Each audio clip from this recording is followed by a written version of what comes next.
Hostels లో food poison వెనుక కుట్ర ఉందంటూ ఆరోపిస్తున్నారు తెలంగాణ మంత్రులు. గురుకులాలు సంక్షేమ హాస్టళ్లలో 1, 6 ఫుడ్ పాయిజన్ ఘటనలు జరిగితే ప్రతిపక్షాలు రాజకీయ దురుద్దేశాలతో రాద్ధాంతం చేస్తున్నాయని అన్నారు మంత్రి పొన్నం.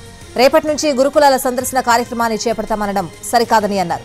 తమ ప్రభుత్వానికి మంచి పేరు రావడం ఓర్వలేక లేనిపోని నిందలు వేస్తే చూస్తూ ఊరుకోబోమని వార్నింగ్ ఇచ్చారు పొన్నం.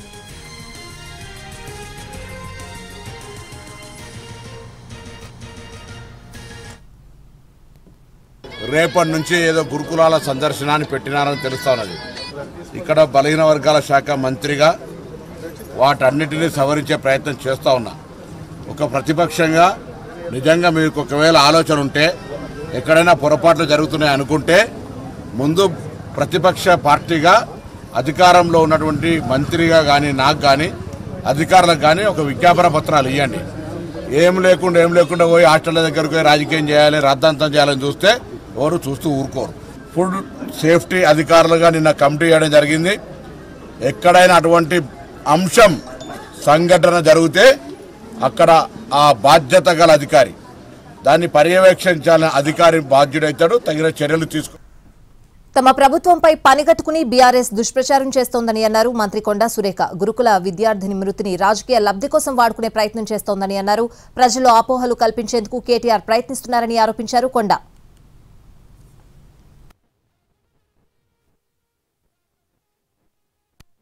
మరి అమ్మాయిని బతికించాలి, శతవిధాల ప్రయత్నం చేశాము. అక్కడ వాళ్ళు మ్యాక్స్ కేర్లో జాయిన్ చేయమంటే మంచిర్యాలలో మ్యాక్స్ కేర్లో చేశాము. ఆ తర్వాత వాళ్ళు షిఫ్ట్ చేయండి అంటే వెంటనే నిమ్స్కు షిఫ్ట్ చేశాము. నిమ్స్లో కూడా ₹1 ఖర్చు కాకుండా వాళ్ళ ఫ్యామిలీకి కూడా ఒక స్పెషల్ రూమ్ ఇప్పించి వాళ్ళకి భోజన సదుపాయాలు కూడా ఏర్పాటు చేసి ఆ అమ్మాయికి లాస్ట్ మినిట్ వరకు కూడా ప్రభుత్వం స్పెషల్ ట్రీట్మెంట్ ఇచ్చింది.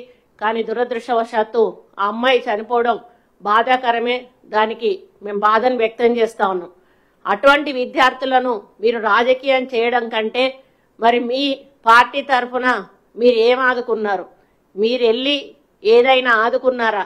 మరి ₹1 కోటి మరి వాళ్లకు కాంపెన్సేషన్ ఇచ్చి రాకపోయారు ప్రేమ ఉన్న వాళ్ళైతే.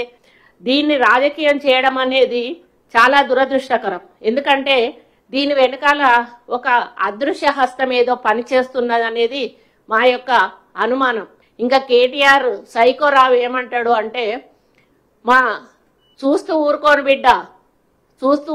బిడ్డ, నేను అసలే మంచోడిని కాదు, కలెక్టర్ని ఎవరినో తీసుకొచ్చేసిన కలెక్టర్ని కూడా తిట్టేసి ఇష్టం ఉన్నట్టు ఊరుకోను, మళ్ళీ మేము అధికారంలోకి వస్తే ఒక్కొక్కరి పేరు గుర్తుపెట్టుకొని బట్టలు ఉరికిచ్చి కొడతా.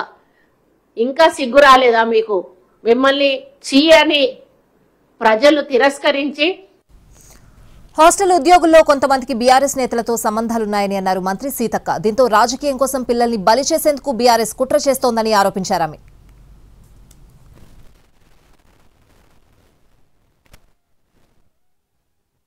హాస్టళ్లలో కొంతమంది టీఆర్ఎస్ లో ఉన్న నాయకులకు ఇక్కడ ఉద్యోగులకు కొంతమందితో సంబంధాలున్నాయి. అది వాళ్ళ రాజకీయం కోసం పిల్లలను బలి చేసే కుట్ర చేస్తా ఉన్నారు. దాని మీద సీఎం రేవంత్ రెడ్డి గారు కూడా ప్రత్యేక దృష్టి పెట్టి అది వాస్తవాలను బయటికి లాగాల్సింది అని కూడా మేము కోరుతా ఉన్నాం. పిల్లలు బాగుండాలనే ఇవాళ మెస్ ఛార్జీలు పెంచి ₹150 దాకా మరి పిల్లల కోసం 70% పెరిగితే పెంచిన తెల్లారి నుంచి ఇది ఏదైతే మంచి పథకం చేస్తామో తెల్లారి దాన్ని బ్లేమ్ చేయడం కోసం ఒకటి ఉల్టా చేయించి పెట్టి జనాన్ని అందరినీ గందరగోళ పరుస్తున్నారు.